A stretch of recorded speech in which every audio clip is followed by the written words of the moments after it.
รื่องที่ยากและมันมากเกินเล่าไปจึงหาส่วนสำคัญในแต่ละวันไม่เช่าใครเล่างี้ก็อยากวกย้อนเรื่องเดิมเขียนเพลงเนื้อหาเดิมไม่เป็นเนื้อหาเศร้าใจ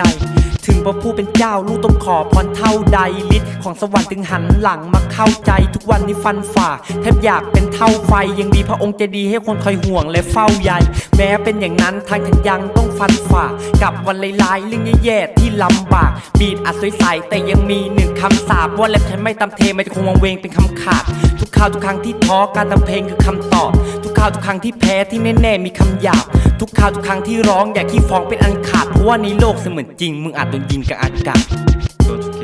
แค่เพียงความสุขชีวิตวันนี้แค่เพียงความสุขไขว่คว้าสักวันจะเจอ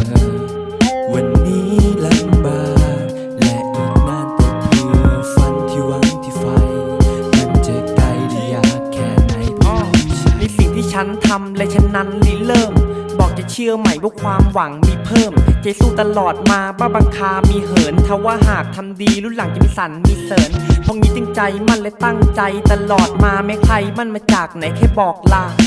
เราไม่ควรเทียบกับใครใครก็ควรกับเราหากคนเนี่ยวัดกันได้โลกนี้คงไม่อาจเท่าหลอกข้อนี้ไม่อาจเดาหลอกข้อนี้ไม่อาจเช่าโลกนี้มีแต่คำแย้งที่คอยแวงว่าเราชินได้หาชะล่าใจให้ใจอยากได้เอาโลกนี้อาจจะเข้าใจแค่ในตอนที่หน้าเมา